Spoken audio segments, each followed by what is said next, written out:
급락한 증시, 침체된 부동산 시장, 그리고 각종 사건, 사고들. 재테크, 이젠 보기도 싫으시죠? 하지만 외면할 수는 없습니다. 경제적 자유, 근로소득만으로는 불가능하기 때문인데요. 장이 회복될 때까지 공부하는 싱글파이어, 파이어 어게인 시작합니다.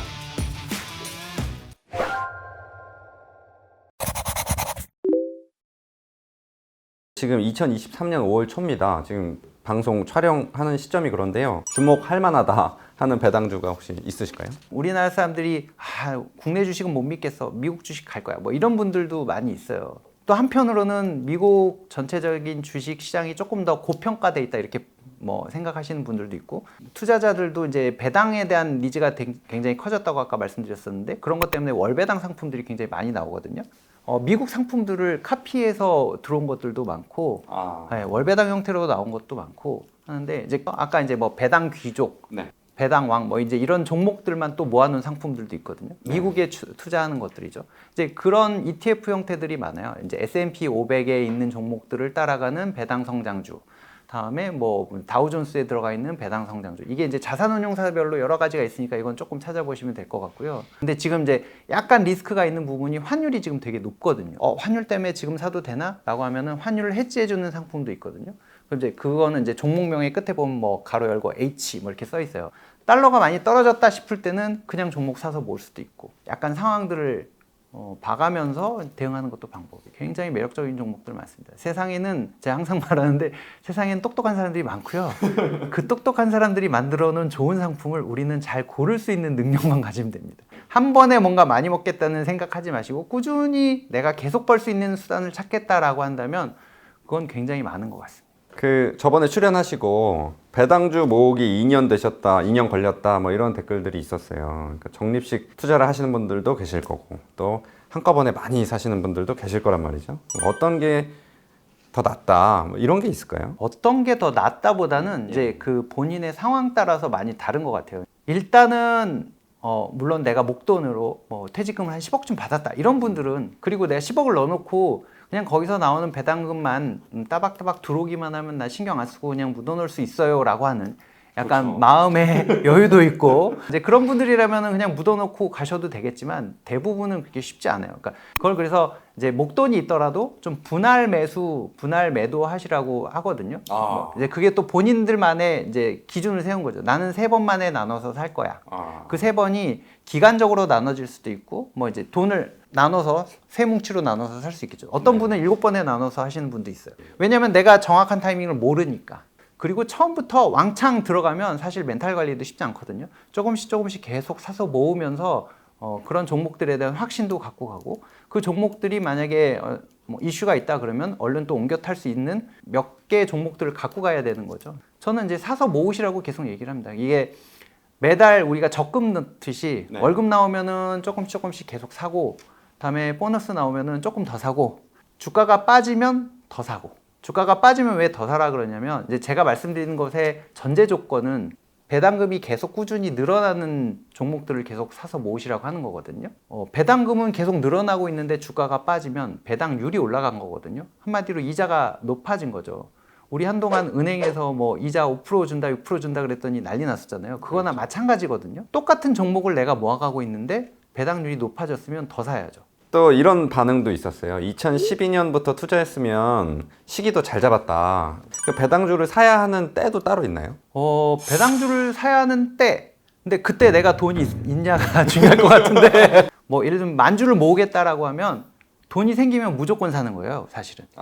저희 채널에서도 그런 분들, 이제 구독자분들이 있으시거든요. 무지성 매매입니다. 뭐 무조건 사서 모읍니다라고 하는데, 계속 사서 모아서 얘가 벌어올 돈이 많아지는 걸 보고 행복해하면 되거든요. 배당주를 이제 계속 사라고 말씀을 주시는데 배당주를 팔아야 될 때도 있나요? 팔아야 될 때는 있죠, 당연히. 그러니까 그 팔아야 될 때가 아까도 말씀드렸던, 그러니까 본질적인 가치가 유지되면서 배당이 쭉 올라가고 있는 상황이면 괜찮은데, 이게 무너져서 배당금이 줄어들거나 안 나왔다. 그러면 그건 당연히 바로 팔아야 되는 거고요. 일시적으로 움찔할 수도 있죠. 그거에 대해서는 잘 분석을 해야 됩니다. 그러니까 뭔가 위기 상황이 없는 기업은 없잖아요. 이 위기 상황을 잘 대처할 것이다 라는 뭔가 여태까지 믿음이 있었다면 조금 기다릴 수 있겠지만, 그렇지 않아 보인다, 뭐라고 하면은 미련 없이 빨리 던지고 이틀 뒤에 들어오는 돈으로 다른 정보로 옮겨 타든지 뭐 그래서 몇 개 종목들을 갖고 가셔야 됩니다. 그러니까 이 한 군데 다 넣어놨을 때 리스크가 발생하면 대응이 안 되니까 그렇다고 종목 수가 또 너무 많아지면 대응이 안 되거든요. 그래서 한 4-5개 종목 뭐 이제 본인의 성향 따라서 조금 더 늘릴 수도 있고. 근데 어떤 분들은 보면은 저 계좌 공개합니다라고 이제 막 초보분들인데 정말 다이소예요. 막 종목이 한 20개쯤 되는데 종목당 뭐 한 20만 원, 30만 원씩 막 해놓는데 저는 사실 그거는 아닌 것 같아요. 이게 배당이 오늘 나오는 날이야? 뭐 이렇게 되거든요. 하다 보면. 다이소 이거 되게 찔리시는 구독자분들 많으실 것 같아요. 저도 한동안 그랬던 것 같아요. 그게 전혀 도움이 안 되더라고요. 저희가 질문을 하나 받았습니다. 직장 생활하는 김모 씨 20대. 월 투자금 한 200만 원 정도 있다. 네. 여윳돈이. 그럼 배당주에 얼마 투자, 뭐 성장주에 얼마 투자, 뭐 이렇게 말씀 주실 수 있으실까요? 그런 얘기가 있더라고요. 그러니까 100이라는 숫자에서 자기 나이만큼을 뺀 비율을 공격적으로 투자하라. 예를 들어서 본인이 30세다 그러면 100에서 30을 뺀 70%를 공격적으로 투자해라. 근데 70세 어르신 분이 70%를 공격적으로 투자했다가 망하면 큰일 나잖아요. 그러니까 그런 분들은 오히려 이제 30%만 공격적으로 투자하라라고 얘기를 하거든요. 이제 나이가 좀 젊다면 본인이 좀 성장성을 길게 볼 수 있는 종목들이 있다면 그거의 비중을 조금 높게 갖고 가는 것도 방법이에요. 뭐 이제 성장주를 한 60-70% 정도 담고 배당주를 30-40%를 갖고 가는 것도 방법인데 대부분의 직장인들은 사실 그 주식을 들여다보고 계속 실적 분석하고 하기가 쉽지 않거든요.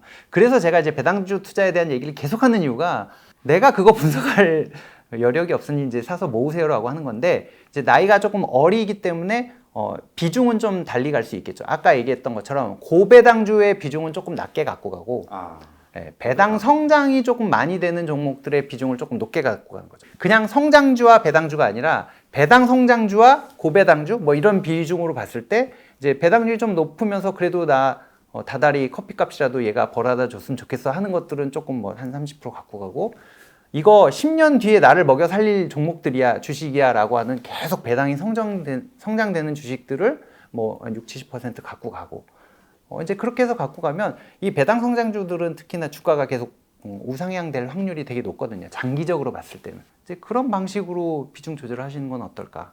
그런 생각을 해요. 성장주냐 배당주냐가 아니고 고배당이냐 배당 성장이냐 어쨌든 다 배당. 이게 사실 맨날 건빵만 먹으면 재미가 없잖아요. 가끔 별사탕이 먹고 싶으실 때는 성장주를 이제 섞어 보세요. 섞어 보는데 아마 생각대로 잘 안 될 거예요. 그러면 반대로 50대 후반 60대인데 퇴직을 했는데 퇴직 금융자산이라는 게 퇴직금밖에 없다. 집에 다 묶여 있고 뭐 한 2억 정도 있다. 그럼 이런 분들은 어떻게 하는 게 좋을까요? 그러니까 이제 그런 분들이 다른 현금 흐름이 없다고 가정했을 때, 뭐 월세를 받고 계시고 뭐 이런 분들은 좀 다르겠지만 그렇지 않다 그러면 이제 아무래도 당장 다달이 들어오는 현금 흐름이 급하실 거거든요. 이제 그런 분들은 당연히 좀 배당률이 높은 종목들로 갖고 가겠죠. 근본이 어디냐를 좀 나눌 수는 있겠죠. 뭐 예를 들어서 채권 베이스의 고배당주일 것이냐, 뭐 상업용 리츠에 들어가 있는 고배당주일 것이냐, 주가의 흐름 따라서 들어오는 것이냐, 이걸 조금 뭐 나눠 갖고 가되, 근데 그것도 뭐 마찬가지로 한 곳에 몰아서 넣으면 위험하니까 좀 나눠서 갖고 가시는 것을 권해 드릴 수 있을 것 같습니다. 많은 배당주 투자자들이 아마 배당은 너무 안정적이고 좋은데 가장 하는 고민이 이거지 않겠어요? 그러니까 내가 투자한 배당주의 펀더멘털이 무너지지 않을까? 배당은 잘 들어오는데 이게 삼성전자는 누가 투자했는데 10년 후에 뭐 4배, 5배 됐다는데 배당주는 그대로지 않을까? 혹은 더 꺾이지 않을까? 그러니까 배당주 투자하시는 분들 멘탈 관리를 조금 해주세요. 우리나라의 가구 중에 뭐 상위 몇 % 뭐 이런 거 보니까 대부분은 부동산이 많으시더라고요.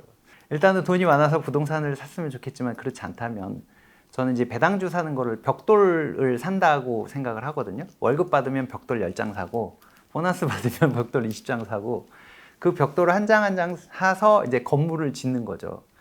그 건물을 짓는데 이제 그 벽돌이 잘 쌓여서 건물이 나중에 되거든요. 이 배당주 투자라는 게. 이 배당금이 이제 계속 늘어나고 있는 상황에서 주가가 흔들릴 수 있거든요. 주가가 떨어지면은 이제 배당률이 올라간 거니까 그때 더 사야 되는데 사실 말은 이렇게 하면서 저도 쉽진 않습니다. 근데 그게 조금 훈련을 하시다 보면 박앤세일이다. 우리 백화점에서 명품백 이거 100만 원 하던 건데 갑자기 20% 할인한다고 얼른 가서 사잖아요. 그거랑 똑같은 계속 그렇게 해서 꾸준히 뭔가 하시는 분들은 나중에 가면은 이제 그 자산들이 건물처럼 돌아오는 날이 분명히 옵니다. 이거는 제가 뭐 증권사에 근무했던 사람도 아니고 애널리스트도 아니고 뭐 무슨 경제 경영을 전공했던 사람도 아닌데 저 같은 사람이 했거든요. 근데 지금 여러분들한테는 굉장히 많은 정보도 있고 그런 정보들을 잘 모니터링 하면서 내가 투자한 이게 문제가 없나라고 하는 확신이 든다면 그걸 꾸준히 모아가는 것처럼 탄탄한 투자는 없고요. 8, 9년 전에 이제 만났던 후배인데 그 친구한테 그때부터 제가 잔소리했거든요. 야, 스타벅스 커피를 사 먹지 말고 주식을 사라 막 이랬었는데 최근에 이제 만난 그런 얘기예요. 그때 제가 팀장님 말씀을 들었으면 아마 인생이 바뀌었을 겁니다라는 얘기를 하거든요. 그런 것 같아요. 그러니까 그때는 진짜 뭐 아무것도 아닌 것 같지만 시작은 미약하였으나 그 끝은 상대할 수 있는 그런 투자를 한번 해보시라고 감히 말씀드립니다. 지금까지 리치노마드 김채성님과 촬영했는데요. 싱글파이어는 오늘도 여러분의 경제적 자유를 응원합니다. 감사합니다.